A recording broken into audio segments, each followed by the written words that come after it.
Welcome back. So today we'll continue with the basic concepts that we started in the previous lecture, and the first one on the agenda is full disclosure. See, full disclosure, as the name suggests, we have to disclose everything. Every single information, every material or relevant fact that is relating to a particular transaction or an event occurring in the business must be disclosed thoroughly. It should be completely disclosed. Even if it is not possible to put that in the financial statement, it should be shown as a footnote, the explanation part. It will ensure that the business is able to give a true and fair picture of the financial position of the business, because all the necessary statutes, that is law, that are specifically targeting towards the accounting of any type of organization, they specifically demand this, so that the reliable and authentic decision making can be made possible. Okay. Then we have consistency. What do you mean by consistency? The word consistency means nirantarta in Hindi. That means if we wish to have an inter-firm or intra-firm or even inter-period comparisons within the organization itself or with other organizations, we have to have a uniform and consistent conduct of various accounting policies and methods. We have to adopt them and we have to continue with them until we do not make any change. Any kind of change is not permitted. However, if that change is possibly giving any advantage or benefit to the business, you can do that change. But you have to necessarily disclose all those changes in your books of accounts with the probable effect of those. That yes, if we are going to change from written down value method to straight line method in providing depreciation, this is going to be the difference or the impact on the profit or in the financial position of the business.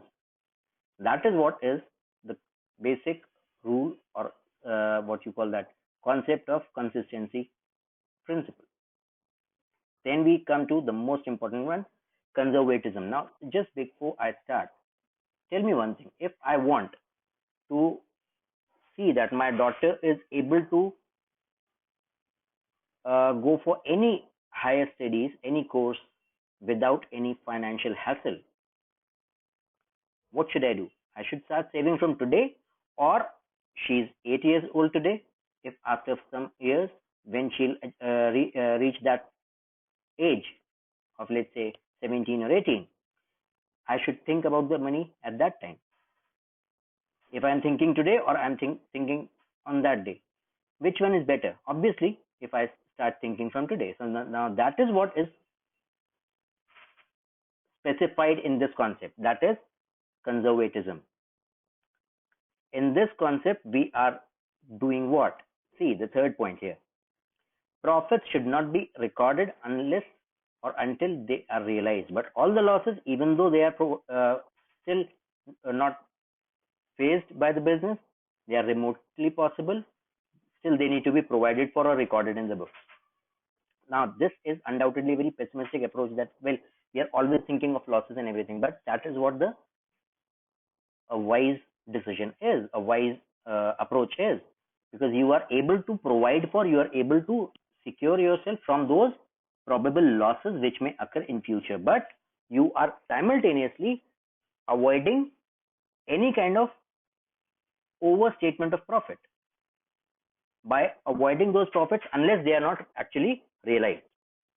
Okay, so now that is what is the basic fundamental rule in this concept, and this is the reason why a deliberate attempt to underestimate the assets should be avoided, so that any kind of secret reserves kind of things are not creeping into the books, because that is not a good, correct way of putting the financial statements.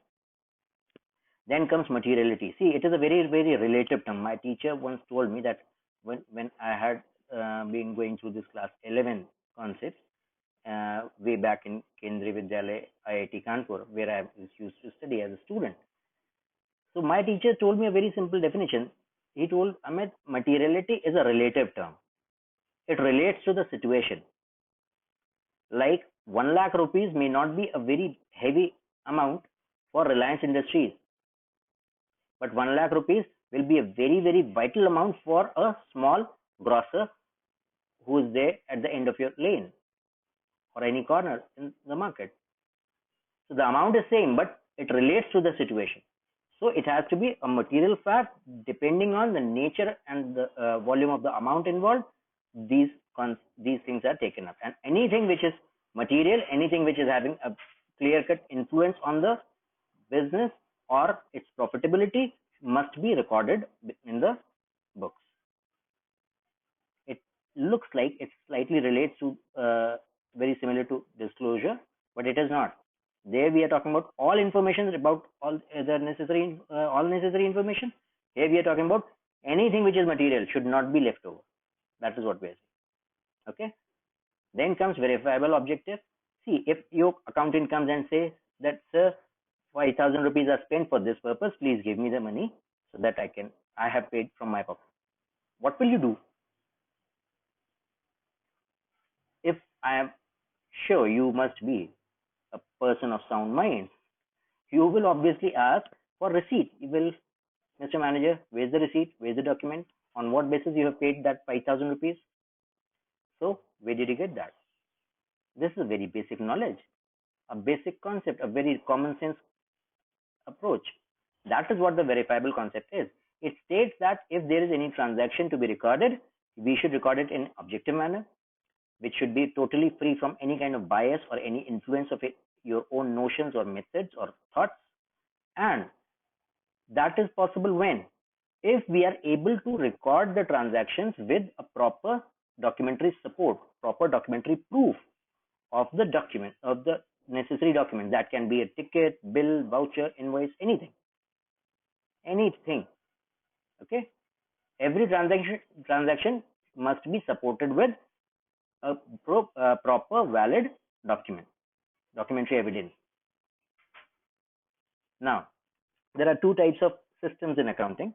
The one which is hidden here because of my face is double entry system. The other one is single entry system. Double entry system says there is always a twofold impact of every business transaction on the business. We record all those or both the effects. One effect is called debit, other effect is called credit. It is very accurate, it is reliable, it reduces the chances of frauds and misappropriations. Arithmetical accuracies can be very easily tracked down nicely, and even all kinds of organizations follow this. Single entry system is very different. There is no system. It is very incomplete kind of a concept. Either they record debit transaction or credit transaction, and because of this is not very reliable when it comes to decision making. When we talk about cash and accrual basis, cash basis is followed by the government departments, accrual basis of the commercial organizations, and most importantly, they are I should say the accrual basis concept of accounting is more reliable as it accounts for all the expenses and incomes relating to the current year. And whenever we talk about cash basis, it is not very appropriate because it ignores the fact of accruing or accrual concept of accounting. Okay, so that is it today. We are concluding the lecture. God bless you all. Stay home, stay safe, and don't forget to do this. Subscribe the channel and do press the bell icon. Okay, do get in touch. God bless. Bye.